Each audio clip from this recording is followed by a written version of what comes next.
Hey everybody, welcome to the new Fly Fisher Live. It's Wednesday, November 11th. Let's get at it.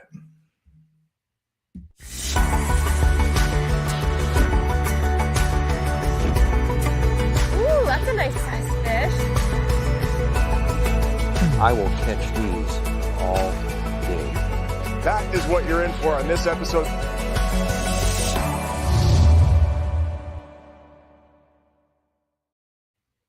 Well, welcome to the show. My name is Mark Melnick once again, and I have the pleasure of speaking with a good friend of mine that I was able to meet and fish with this summer. You know, we had the distinct pleasure of being able to spend a number of weeks in Idaho this year, fishing all over the state in Yellowstone Teton territory. And one of the gentlemen that I came across, one of the fishiest guides I have ever fished with out of Teton Valley Lodge is Chris Scott. Chris, I'm so happy to get you before you are off gallivanting around the world and going up to to Steelhead up in Oregon.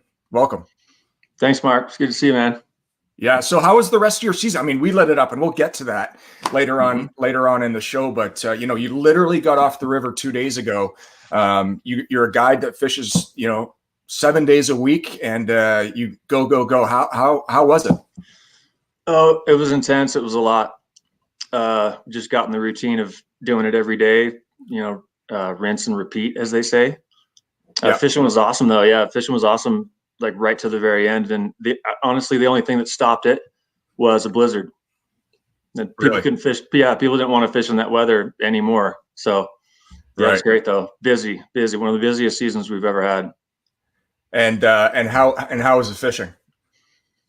It was amazing. We got the brown trout are starting to spawn right now in the last couple of weeks. They're not really spawning too heavy yet, but they're up on gravel bars and with rainbows right below them, eating their eggs when they do spawn. So really good opportunity for giant rainbows. Good. Now you've been a guide at Teton Valley Lodge for just over 20 years. How did you end up there? And what's your story when it comes to the lodge? Oh man. So, I started fishing on the Deschutes with my dad when I was a kid, and every summer we'd take a trip out this way and spend about a month, cruising, camping, fishing. And, I fell in love with this part of the world. It was impressive to me even as a kid, just the magnitude of the fishing and the visual aspect of it with the big dry flies. Just the color of the water, and now it was a lot even for me as a kid. And so after I graduated high school, I started fishing more on my own without dad and started tying flies, myself. And I had a couple of experiences where I tied some flies and I went out to the river and I spanked them, just caught the crap out of them, and it kind of turned something on for me. Just that feeling of that kind of gratification was a lot, and I wanted more of it. So I came out this way with the intention of guiding. I met a guy named Randy Berry at Teton Valley Lodge, and I told him, I said, I look up to these guides so much. I told him about some of my experiences out west, out here in the Rockies with guides, and I described one particular experience with a guide where he said something like, I was like 11 or 12, and he's like, all right, kiddo, throw it in on that log right there. We're going to count to 3 together. And on 3, you're going to set the hook and you're going to see, 18-inch brown trout blind in his left eye. He's going to eat it like this and this. And I'm thinking, right, whatever. And it happened exactly like he said. And I decided that that's what I wanted to do. I wanted to be able to be so connected and tuned in to a watershed that I could call stuff and know when stuff was about to happen, and share the stuff with people that otherwise would never get into these situations, just because we've learned it so well, spent so much time and tied so many flies, and just figured it out good enough to where we can take people that even have never fly fished before, train them in like half an hour and start catching them. And so now it's gone full circle, which is one of the coolest parts about this for me, because as a kid with these guides, they're like sorcerers, like they knew this stuff is like magic to me.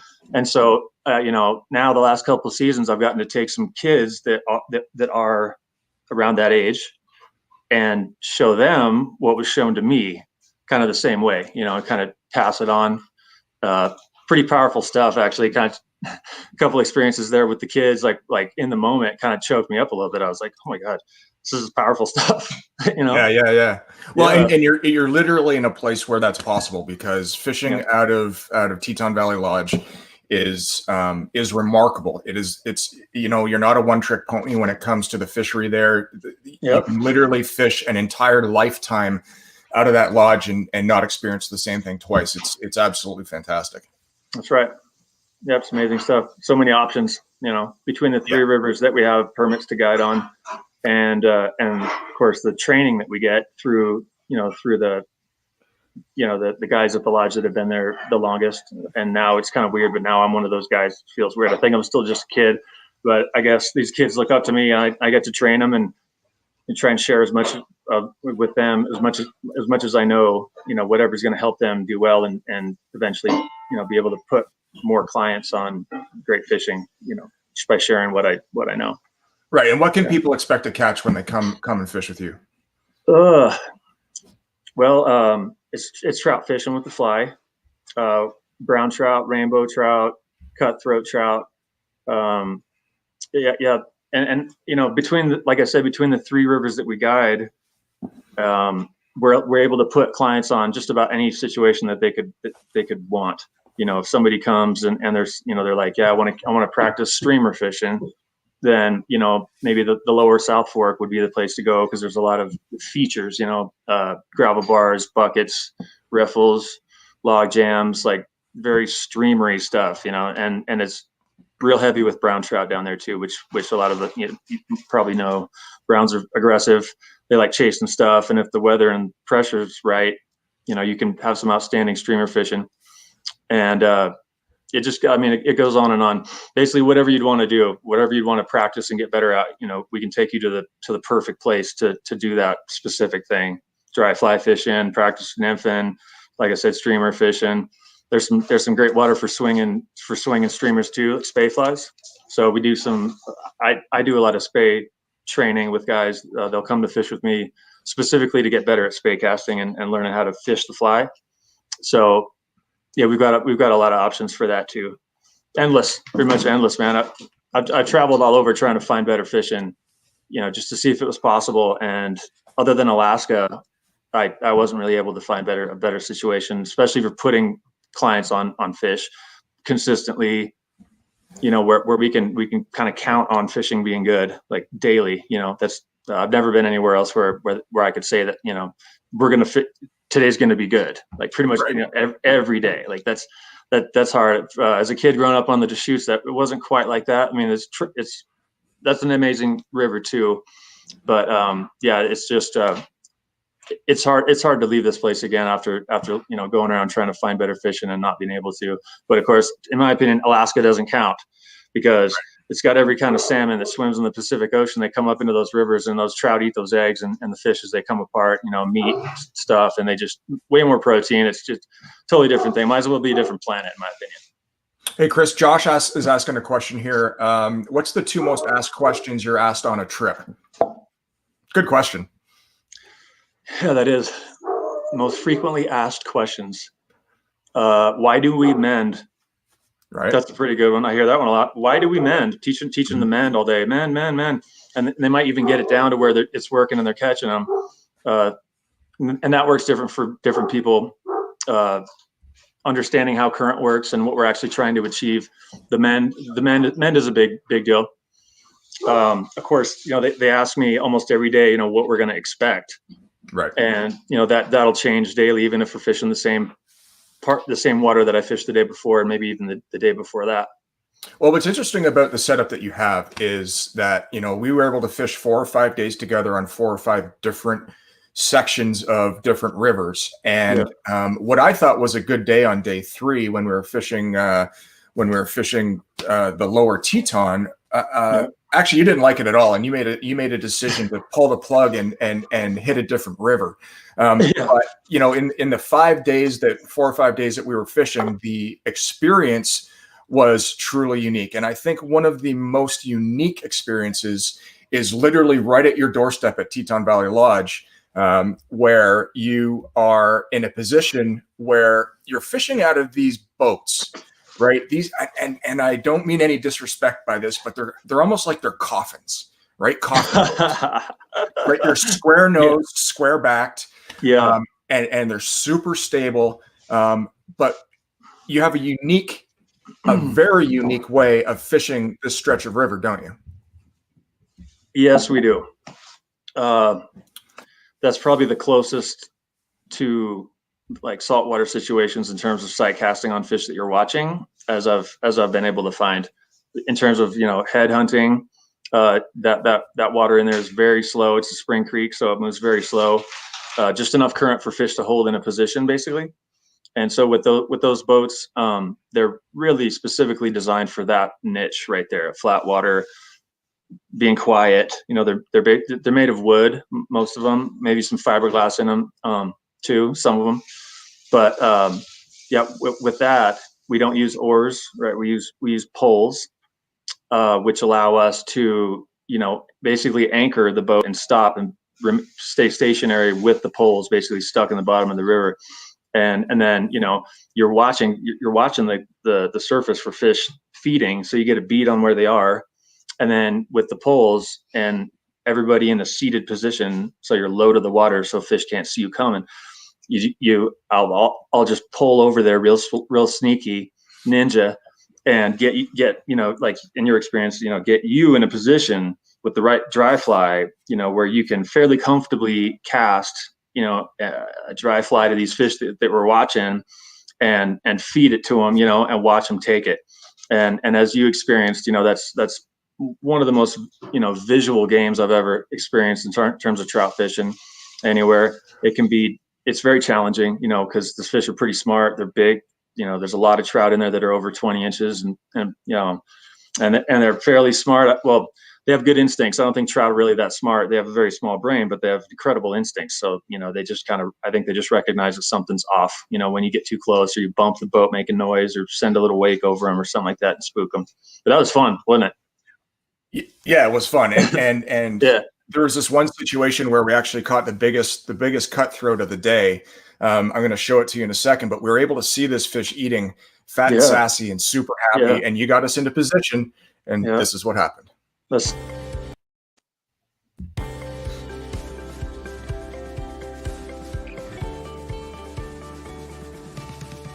him. Yeah. Strip. Yeah. That's a big fish, man. Nice. We watched this fish from yards up. That's a beauty. Feeding and getting happy. That's a beauty. Trophy cutthroat on the Teton River. Look at that.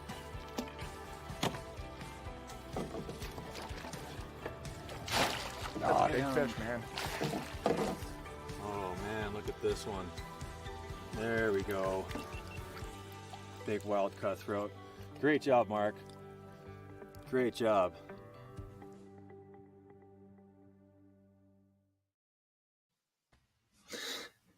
Goosebumps. How about that, huh? And the funny thing is that, and what you'll see in the show is that I actually almost screwed that up.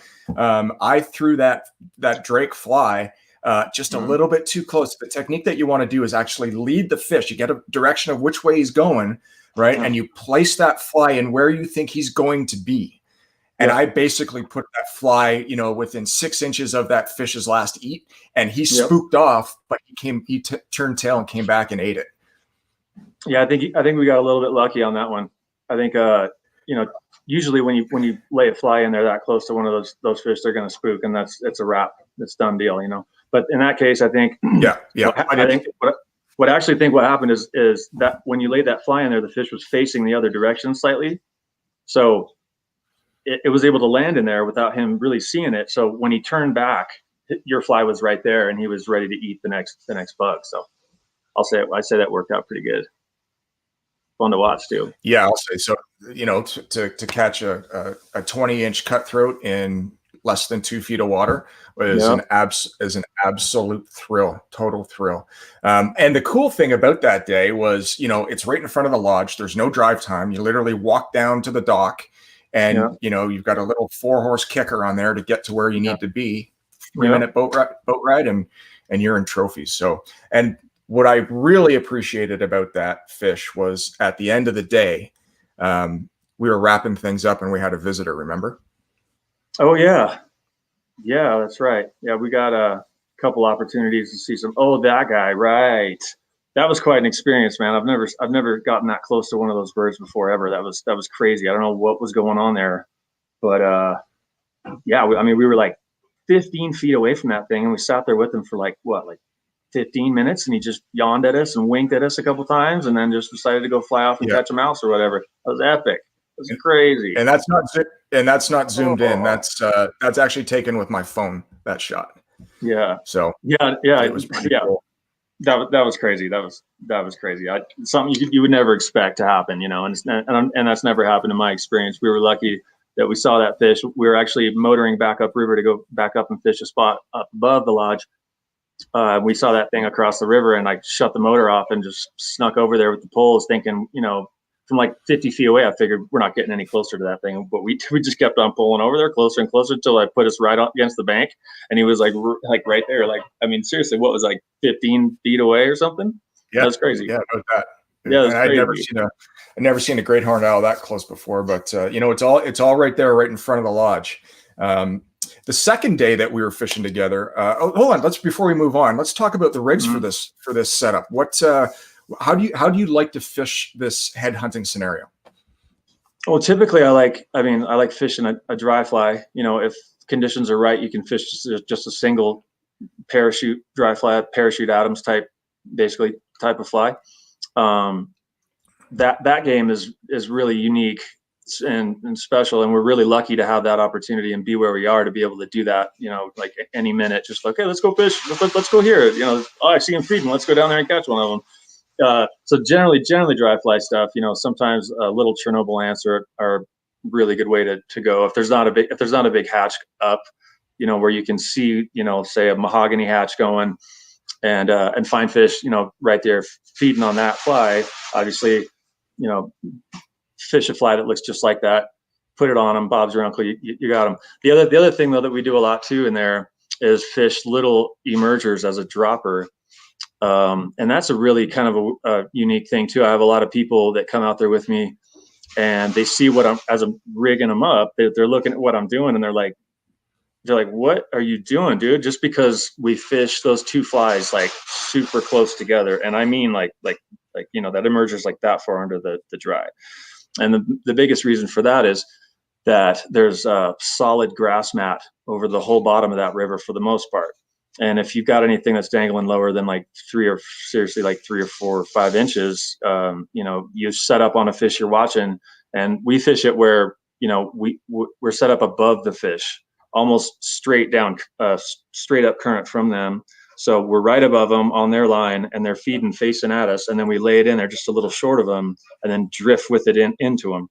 And so if your dropper's any longer than that, then, you know, you get everything set up, all the effort that you just spent to get yourself in the situation, and there's the fish, and you go to lay it in there, and it's perfect, and it starts to drift up on them, and it gets almost to them, and it gets hung up in the grass, and you're like, oh my God. And then you know, try and pull it out of there, you know, as sneaky as you can, but you know, the fish spooks, and that's it. So that's just a weird kind of thing that we just kind of developed over a long time. I mean, I learned that stuff from Randy Berry, you know, like a long time ago.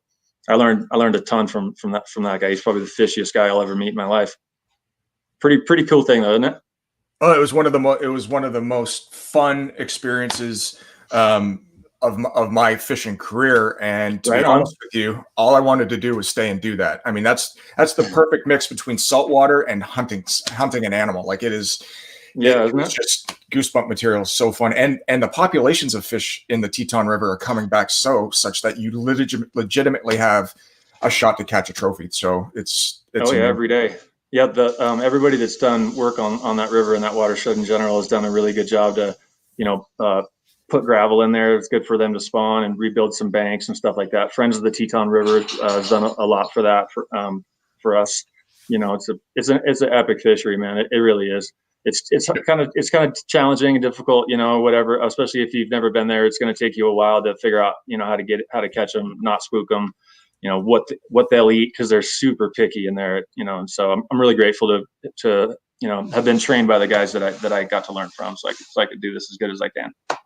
Yeah. So the next day we were fishing together. We fished the lower Teton, and it was a very different part of the river. It was very serpenty, lots of quicker moving water. You weren't happy with that day, were you? I thought it was a fantastic morning, and you decided to pull the plug. Well, yeah, man. I just, you know, with my experience, I just, you know, I mean, we got in there, we fished all the good spots, you know, under all the good bushes where I know they live, and there wasn't any hatch at all. It was a little slow, and you know, I had been spending a lot of time over on the South Fork. I do that. I mean, I'm on the South Fork probably, you know, 9 out of 10 days, maybe 8 out of 10 days. So I'm pretty connected to that one. So as we were fishing through there on the Teton that day, I was just getting the feeling like we were wasting our time, right? Like I knew that if I drove over the pass and got into some of the stuff that I've been doing lately, that we would do very well. And so, you know, I just sped up a little bit, and I didn't fish at all. I just kind of cherry picked like the few places that I had the most confidence that we'd see a nice fish in there. We caught a couple, and we got the hell out of there, man. We went over the pass and just murdered them. That was awesome, wasn't it? That South Fork's pretty cool. Yeah, and it was right below Palisades Dam. And if you think about a barrier of migration like a dam, right? Number one, you've got turbines that are pushing water through and chewing up bait fish and throwing out scuds and all kinds of crazy things. Yeah. And those big fish are attracted to the food, and there's nowhere for them to go. Yeah, they're at the end of the line. They're trapped there. Yep. Right. And you know that, and that's why we went. Yeah, and the other part of that too is that because it's we think because it's cold water coming out of there during, you know, throughout the day, it takes a little while for that water to warm up, and then to have some hatches going, you know, to turn the fishing on. So a lot of times if I put in there earlier in the day, there's just not a lot of activity. There's not a lot of hatch going. There's not really any bugs flying. The fish aren't where they should be necessarily. It's a little harder maybe, but you know, if you do something like we did it earlier in the day, let that turn on and get warm and get some hatches up and going, like, you know, like you experienced, then it's good right off the bat. You put in and there's fish right there, and you just mess them all up, which I like to say we did. Yeah, you know, and the benefit of having a guide that's got so many years of experience on a river on the system is that you know the river intimately, and that high up on the South Fork of the Snake, you know, as you get down into the lower regions of it, that river really starts to braid out. Yeah. Right. And you know, it's all, the water flows are all governed by that Palisades Dam. Yeah. And the higher the flows, the more flow there is, the more the river changes. I've fished the South Fork of the Snake probably 12, 15 times in my career, and it's never been the same twice. Even if I take a day off and flow the same section, it's always changing. So up there, it's big. Yeah, there's a lot of fast water, but it holds really big fish. And having somebody like yourself that knows that area the way it is, you can actually pick fish and call one. You actually call the fish. Yeah, just like, it's my favorite thing to do. Take them.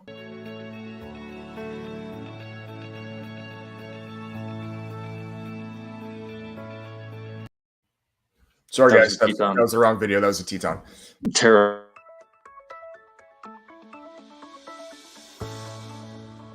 Take him. Nice. Just like that. Nice. To the dry. That's right. That's fantastic. That is absolutely amazing. Yep. So now once he's in the net, okay, you can hold on to him. I got him. Actually, right here is pretty damn good. All right, so we pulled over to the side so we can look at this fish safely. And to get a fish of this quality on a surface fly, unbeatable. Unbeatable.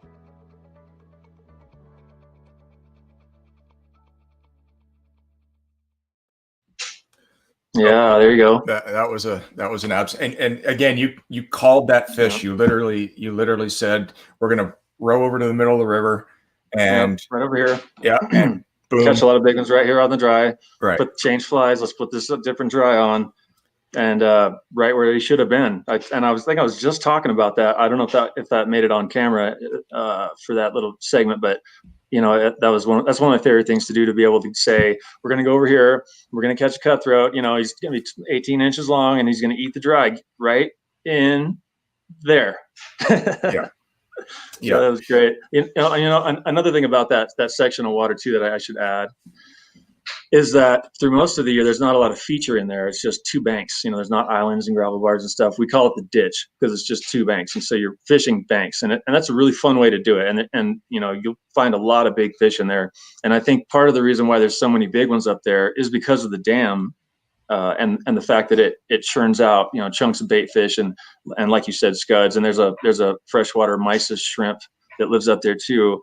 And so, for the first couple miles of the river below that dam right there, fish have a huge amount of protein, more like an Alaska situation where there's actually meat in there, like big chunks of protein. And so they just grow and grow and grow and get fat and happy, sassy, eat dry flies, eat a streamer real hard. Yeah, that's a really cool place to fish. It can be really hard to figure out though. I've talked to a lot of people that have asked me like, what goes on up there. Like, I think, they're like, I think it sucks. Like, we've never had a good day up there, and I'm having good days up there every day. But like you said, that's just because we've spent a ton of time. And I mean, I've spent a ton of time, and all the guides at our lodge have been trained, the same way. Learn to recognize situations when they come up and kind of know what to expect and be ready with the right gear and right flies for it. So we kill it up there. Talk to me a little bit about the training that the guides at Teton Valley Lodge go through. I mean, I was very impressed when I was speaking with the lodge owner, Brian Barry, about how he brings his guides into the family. And I've seen you guys all together in the morning and having beers afterwards. And you guys truly are a family. It's awesome. Yeah, it's a family situation for sure. Yeah. How does he, and the fact that your interview was on the water, is like, just bring your fly box, we're going fishing. And that was your interview for the job. Talk a little bit about Brian's mantra when it comes to that, because it is unique. Yeah, it is, man. It's definitely, a situation where, we're not gonna allow guides to get on our roster and just, take clients and good luck, here you go. It doesn't work like that with us, for sure. We have a really high standard, I guess you'd say.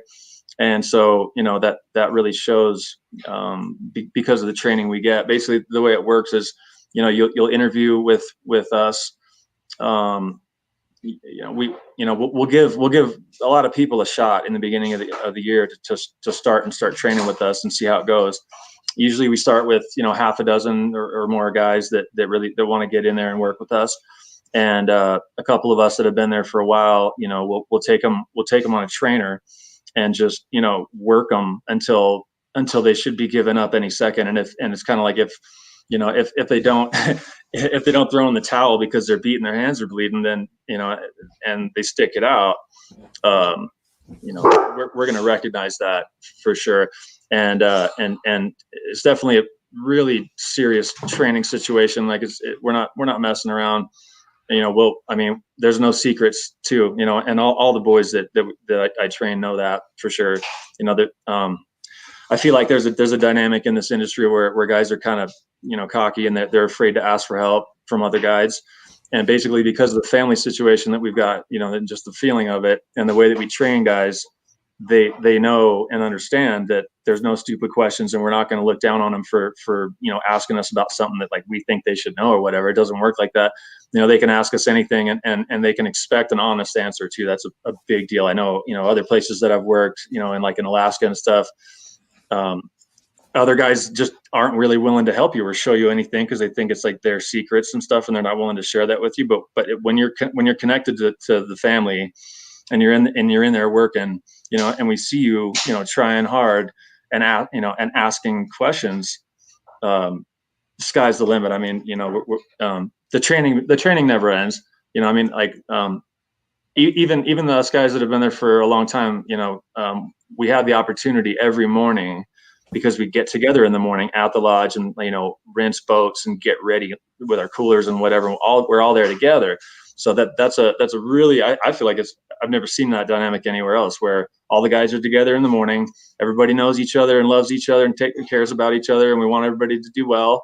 And again, no secrets. So if somebody's going guiding, today where I went yesterday, you can look at the roster from yesterday and see who went there, and my name's right there. So they come over to me and ask me, hey, you were on the, in the canyon yesterday, what were they eating? And they're going to get 100% honest answer. And typically, personally, I tie a lot of flies. I work on new stuff all the time. Almost every night I'm tying something, I'm adjusting a fly that already works to see if I can make it better.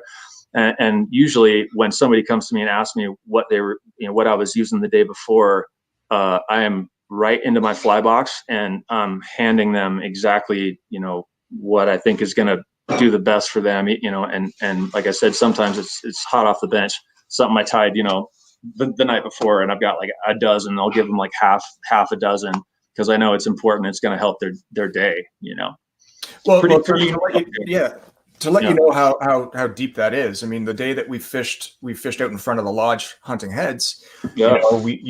You had developed an emerger the night before, and you wanted to give it a try. Yeah. Right? So you had tied 3 or 4 of them up. And we hooked the first fish we got was a nice big cutthroat. Yeah. And as soon as we got back and all the guides got back to the lodge, that's what you were showing them, and you were showing them on the bench how to tie it. Yeah. There's a bench right in the middle of the lodge, so it's there's a bench in the dining room at the lodge there. So in the morning before we all take off guiding, and anybody can get on the bench and spin up something that they think they're going to need. I mean, especially in a busy year like we just had, like crazy busy, we're going to start running out of stuff. We tie a lot of most of the flies we use at the lodge are flies that we've developed and we tie during the winter to use for the summer. And, if we tie typically about 100 dozen of every fly, and we've got, I don't know, like 30 of those. And so we're all working through the winter to build that up. But no matter what, at some point, some of those flies are going to be the hot deal that everybody wants, and we're going to run out of them.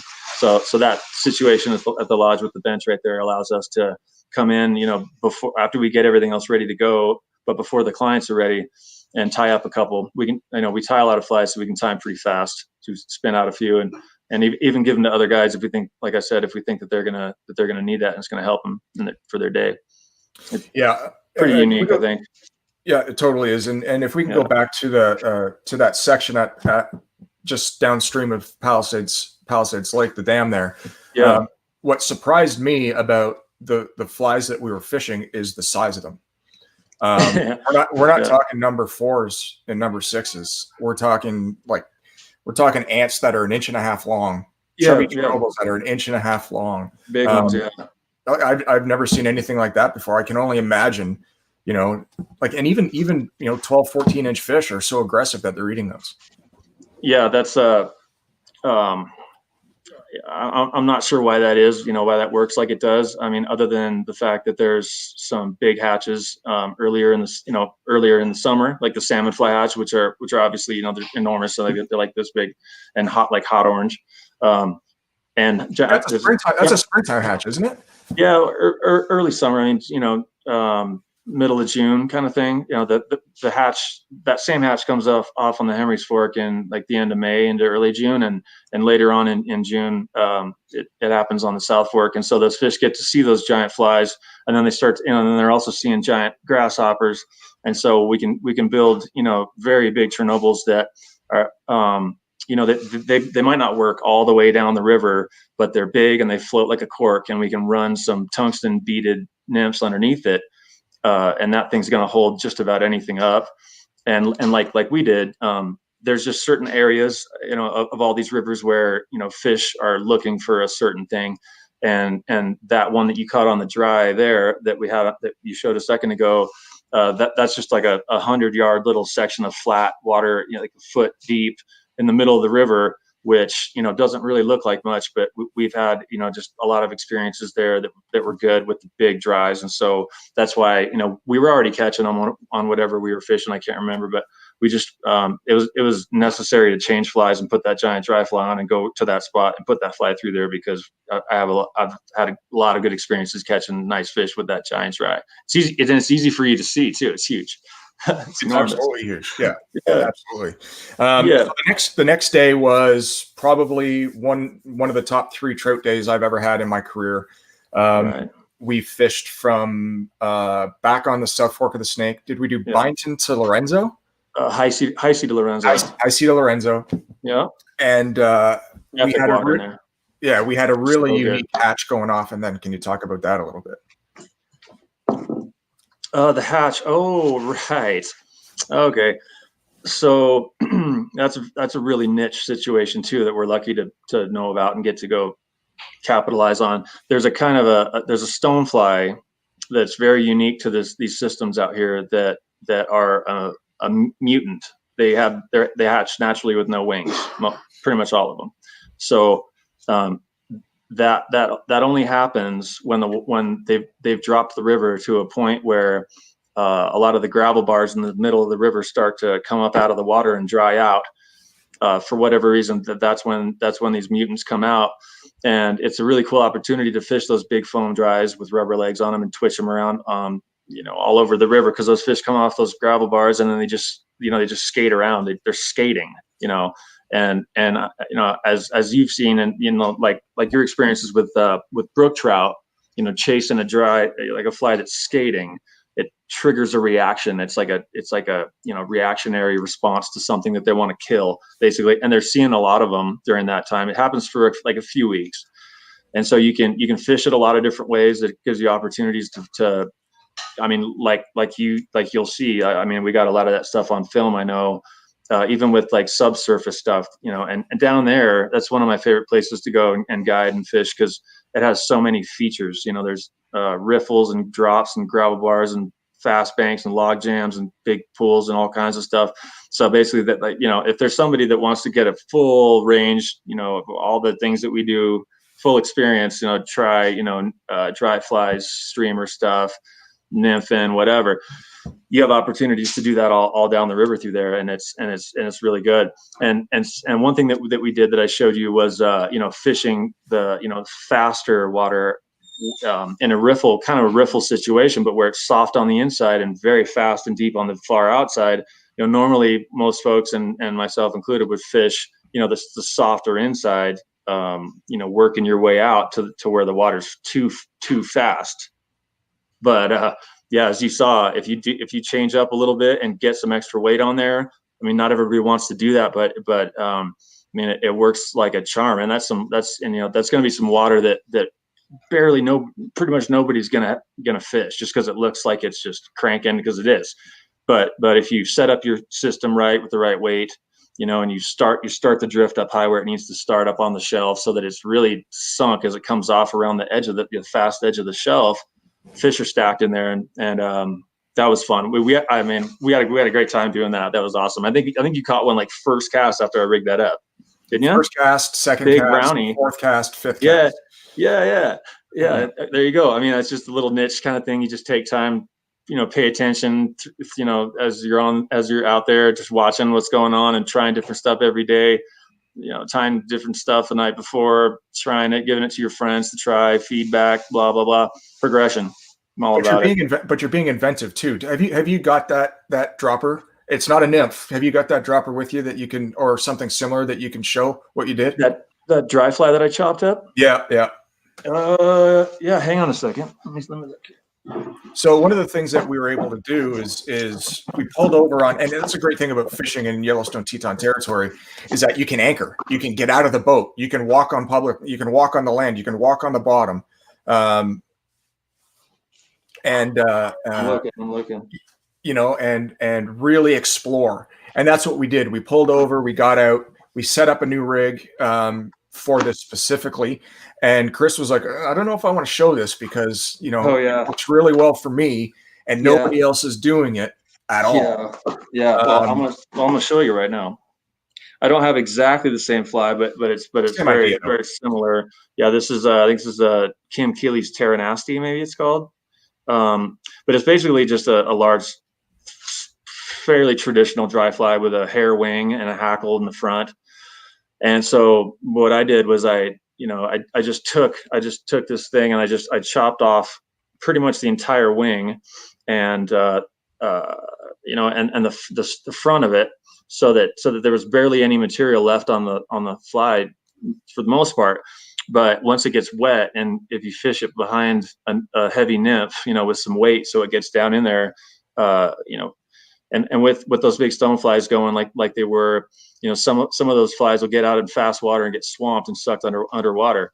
And so for whatever reason, if you just take this down to barely anything, just to take off basically like the entire of the center section of the wing, so there's just a few little pieces coming off on each side, and take the tail down, trim. This one's actually already trimmed a little bit up here in the front, like that hackle would normally, when it's fresh off the bench, would be a lot bigger, just take up a lot more room. And so by chopping, I mean, if I was to do that technique with this fly, that all this hackle in front would be almost pretty much all gone, and the wing would be almost all gone, and that little tail on there would be pretty much all gone too. So it's really sparse, but that would allow this thing to sink fast, behind some heavy gear on a nymph rig. And so, that's just the next step. If you're fishing, a spot like that, it's a big drop with some big heavy current in there, and you're already getting down in there, and it's not really happening. Chopping up a dry fly like that and fishing it behind all the weight in the system to get it down can be very effective. And I don't know if it's because not too many people really do it, or just the look of it. I know that, like I said, that'll sink a lot quicker once you chop it all up like that. So, and I usually fish it on a loop knot, so that fly can really flutter around and just look really natural coming through there. Yeah, it's a good trick, and you can do it for almost any hatch, really. I mean, if you and we have, I mean, mayfly hatches, PMD stuff, blue wings in the fall, like right now.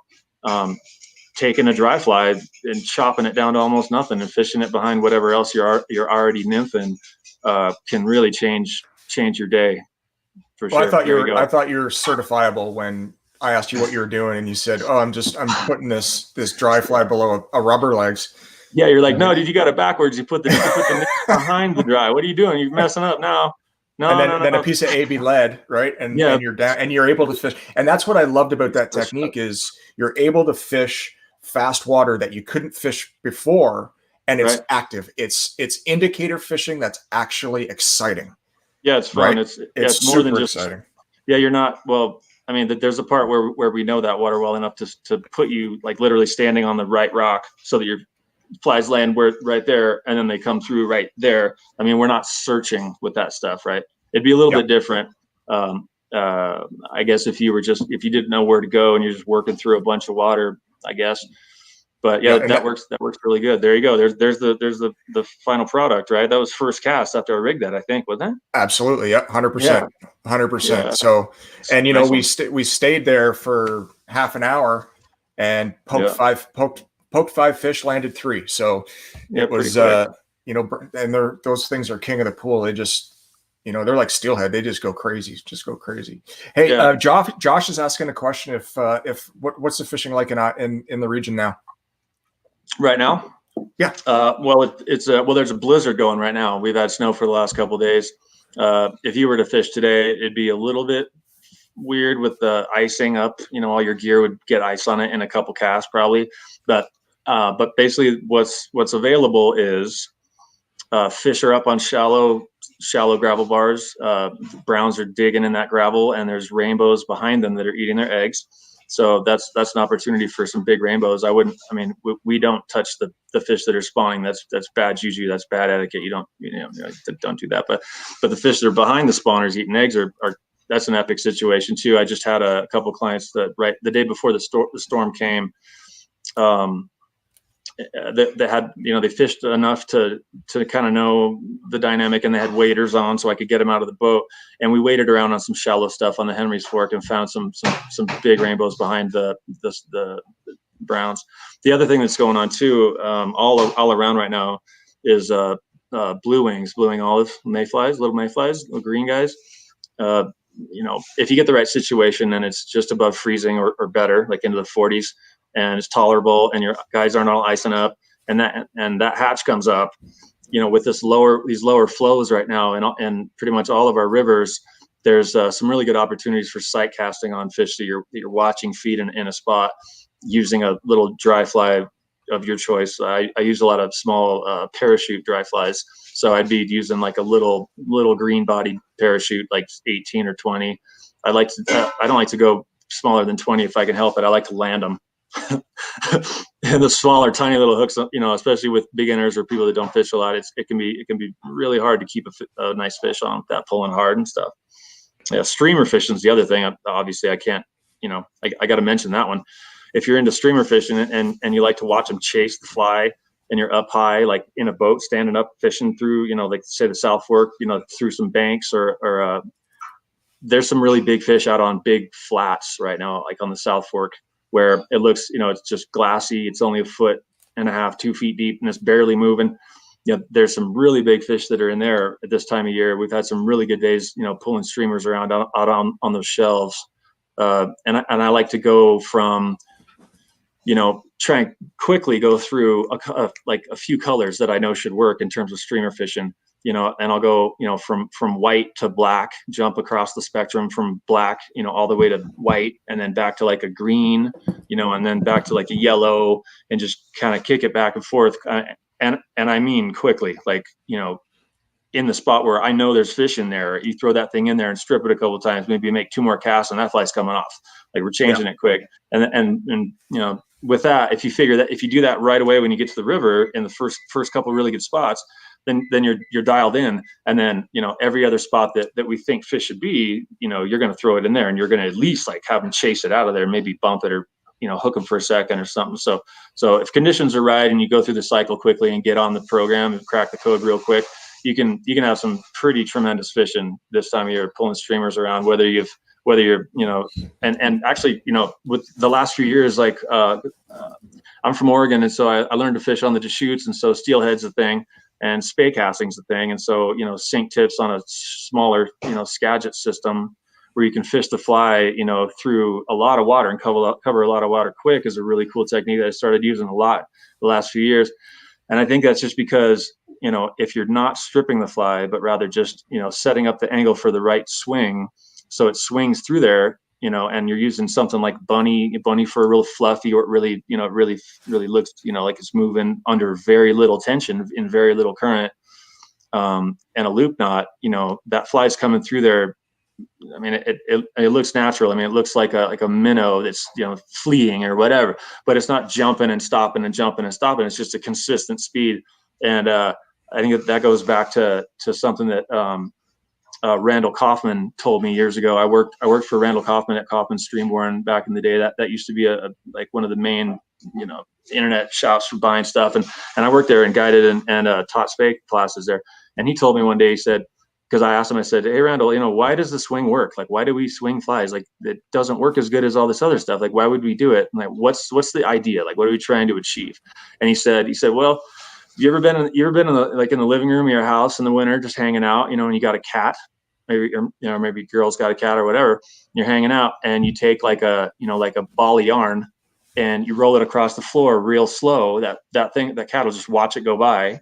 And if you go real fast, it'll watch it go by. But if you get it just the right speed coming across them, just the right speed, they can't help it. It's like they pounce on it. They cannot let it go by.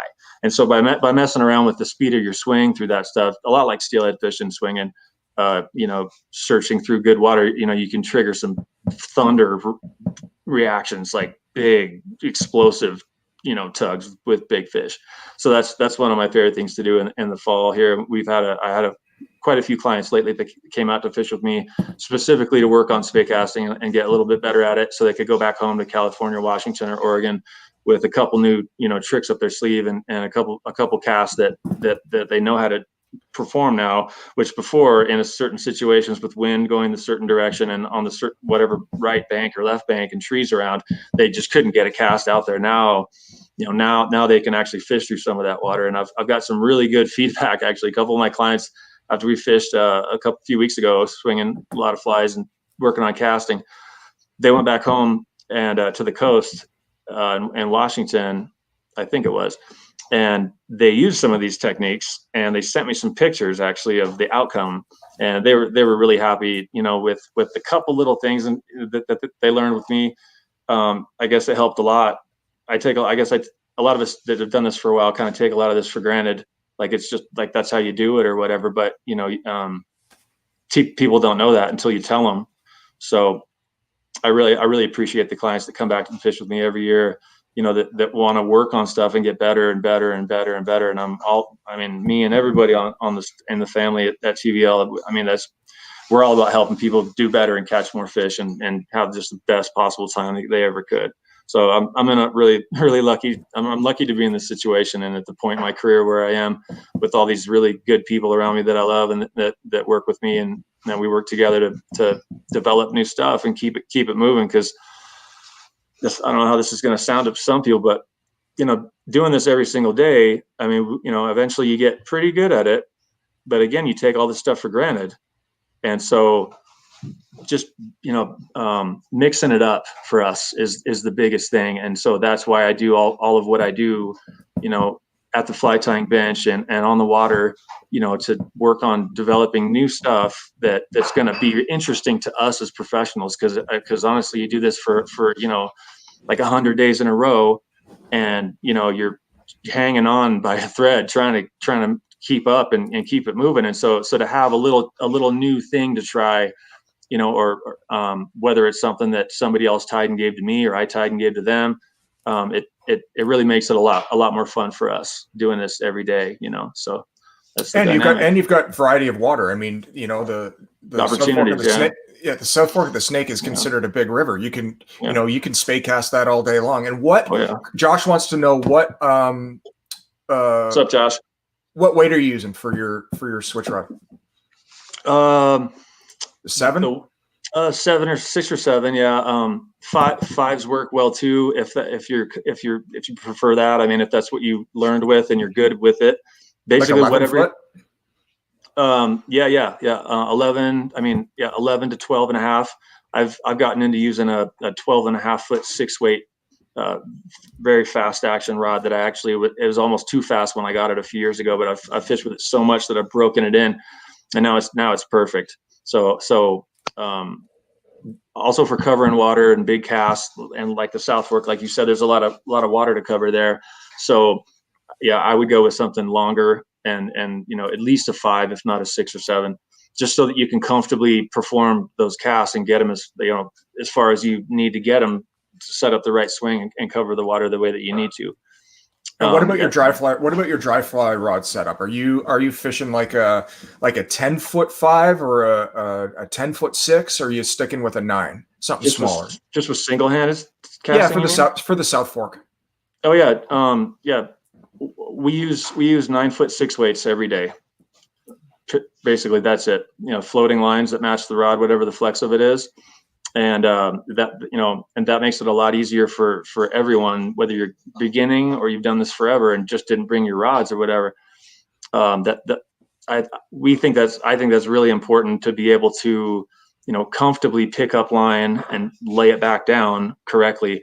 A lot of folks, you know, come from a situation where they're more traditional and they fish like a 3 weight or a 4, and they show up with me and they got like 3 weights and 4 weights, and they're like, yeah, this is what I got. Like, this is what I'm going to fish. Right.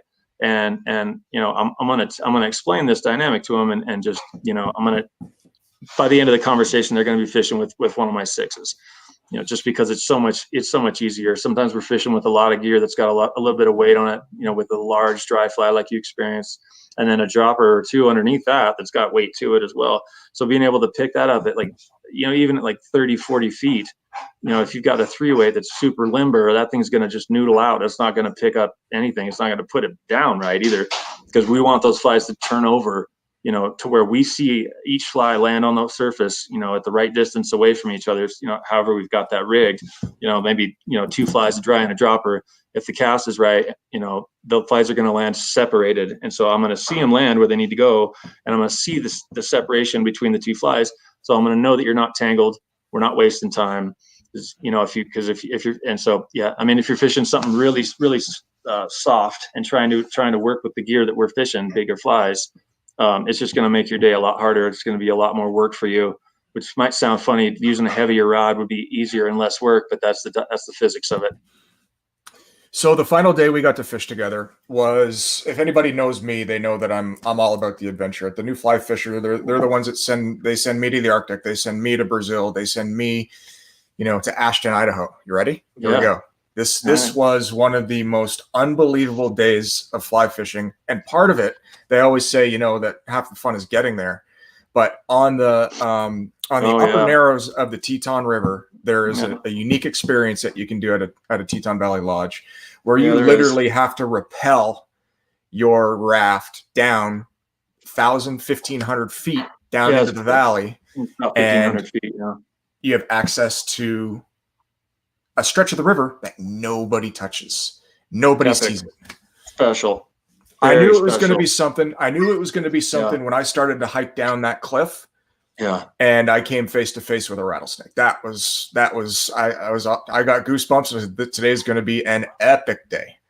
Yeah. Not too many people go in there if there's rattlesnakes all over, and we're jumping over snakes and stuff, to get in there and get, that's a very special situation that I took you to, man. It's real special to me and to everybody that I work with that goes down there. It's a lot of work to get in there, but I and then there's snakes, and there's also giant whitewater too, which can be a lot to handle for anyone. I mean, it's really intimidating when you're sitting up at the top of those rapids, ready to get in there and drop in, and you're looking in there, hoping you don't wreck. I mean, that's the kind of stuff where we don't take clients through the rapids. We'll let them step off the boat onto the bank at the top, right above the rapid, and walk through all this, a little trail or something, and then we'll take the boat through there and then pick them up at the end. It can be fun. I mean, it can be fun for us, and at certain levels, as the dynamics of as the rapids change, it can be a little bit daunting. It can be a little bit like a pucker situation. You're puckered up real bad, sitting up there looking down in there, and you're like, oh my God, oh no, I'm gonna die. We got it all on tape for you. Cool. Yeah, I can't wait to see it, man. Yeah, and it's a smaller section of the river. The river is much narrower. It's really bony, but it's pocket water, and it's a spot where you can stop, you can get out, you can play, they have quality cutthroat. There you go. That, a 20-inch cutthroat out of a small stream is absolutely remarkable, right? And you got to battle some whitewater, and you got to do a little bit of a dance, but it's absolutely so worth it. Right? So worth it. Yeah. And there's a lot going on down there that's unique.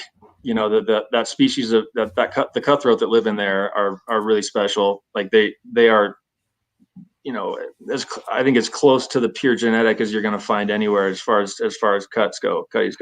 And then of course the dry fly opportunity, and like you pointed out, the large dry fly opportunity, fishing big foam bugs, right? Fishing them in just beautiful little spots, gin clear water, and then of course, the part where you got to leave it there as you're watching these hogs come up and about to eat your dry fly, and I mean, you did great.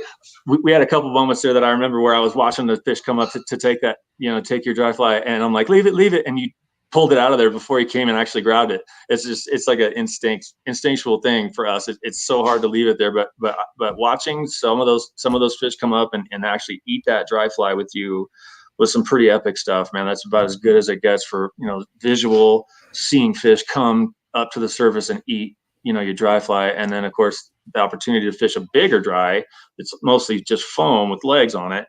It's going to stay up and float through some of that really turbulent stuff that's really good, but hard to fish with like a small dry or something like that, just because it's moving. And great visuals, man. That's one of my favorite things to do. Sick.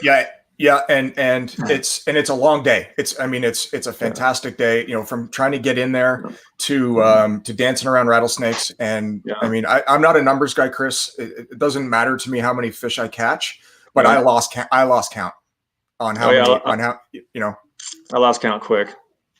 I'm not big on counting either, so I didn't count, but I know that I lost count right away. If I'd have tried, I probably would have failed in counting them. Yeah, there's too many fish down there. They eat dries like reckless abandon.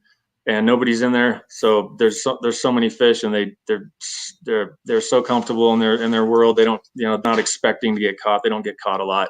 It's really a unique opportunity to be able to fish, some beautiful water where there's a lot of nice fish, and they eat the dry fly regularly where we can expect it. We're as guides, we can set you up on a drift into a spot like I did with that.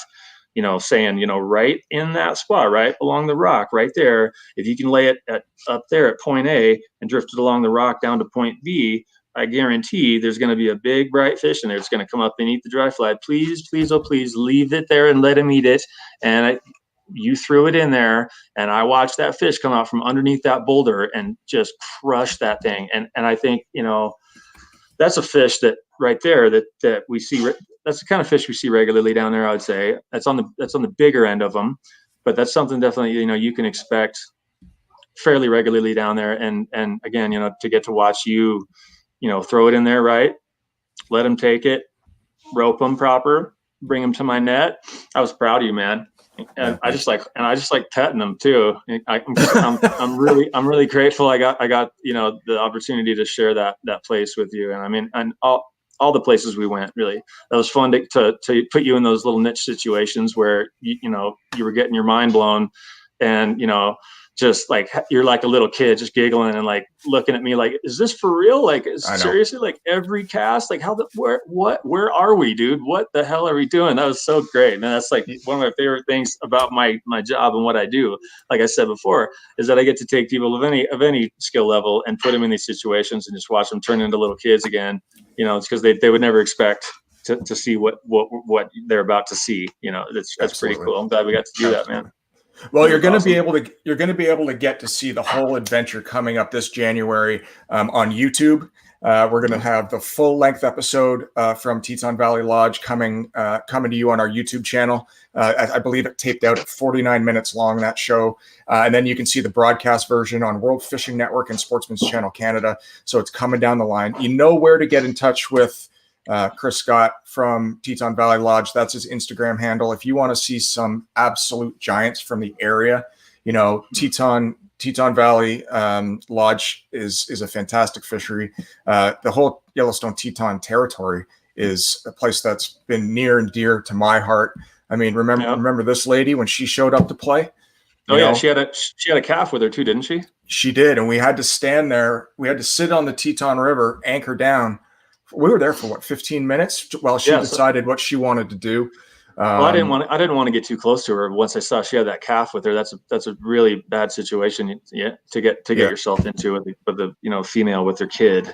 They get pretty territorial and aggressive. So that worked out good. We just had, like you said, we had to anchor up for a while and just wait and let her do her thing. I think you got some really good pictures of that situation with the Tetons behind it like that. That was awesome. Absolutely. Yeah. So what's up next for you, Chris? Well, time more flies. This season was so busy. It was, I think actually Brian told me that it was the busiest season that we've ever had at the lodge in terms of how many trips we took. The lodge was started in 1919, so this was like our 21st year, and so that's going back a long ways to say that this was the busiest year we've ever had. That's saying a lot. So anyways, as busy as we were, we had to focus on those of us that guided every single day, like me and a lot of other guides I work with. We had to focus on what we were doing in the moment every day, and keep our act together and keep our gear running, and stuff's failing and reels are coming apart and rods are breaking and your back's tired and whatever. So you're doing whatever you got to do to make it through and do as good as you can. So with that being said, all the other things in a guy's life gets kind of swept to the side, So as I just finished the season a couple of days ago, I've got a lot of work to do to kind of get everything together in terms of winter's here now. So winterizing stuff. I'm also in the next few days, I'm going to go back to Oregon, back to Portland where my folks live. And I'm going to spend a few days on the Deschutes with my dad, swinging spay flies. That's one of our favorite things to do. So, it's pretty regular deal for me to go back and do that after this season's done. I'm getting away from the rivers that I work on. I'm going back to my roots. I never guided on the Deschutes enough to turn it into a workplace, so to speak. So that's a really good place. Yeah. So that's a really good place for me to get to go and just kind of let off steam and just spay cast and just kind of, just meditate, man. It's my medicine for sure. Yeah, with a spay rod in hand and line in the air and a canyon around me and some fish up, like I'm at church. That's where I go to pray. Basically, I'm not a religious guy. I'm spiritual, but yeah, that's my thing. So I'll be back with Dad swinging flies on the Deschutes in I don't know, about a week or so, and I'll spend a couple weeks doing that with him, trying to rope a couple nice ones. I'll put it up on my Instagram. Nice. You should come, nice. man. You should come swing flies with us. Whatever. I get it. I got a lot of work to do too. If I didn't have so much work going, I probably would have left. The day after. I mean, like the day I got done guiding, but there's a lot of stuff to get caught up on, and winterizing gear and boats, motors, putting stuff away, whatever. And like I said, we were so busy, we didn't have time to do that. So it's a catch up game right now. Nice. Yeah. Well, listen, I want to take this opportunity to, number one, say thank you for giving me an hour. You're very busy day today. I know you had to dig out from a snowstorm to make this happen. But number two, and most importantly, you're a friend, man. Like we bonded on the river. We fished really well together. We had some unbelievable experiences. Yeah, and I would believe that most everybody that fishes with you walks away feeling the same way. So if you want to fish with Chris Scott, check him out at Teton Valley Lodge in Yellowstone Teton territory. Chris, thank you very much, sir. It is my absolute pleasure. Appreciate you, man. Thank you. Ooh,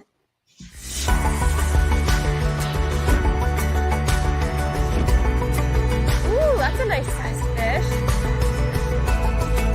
I will catch these all day. That is what you're in for on this episode.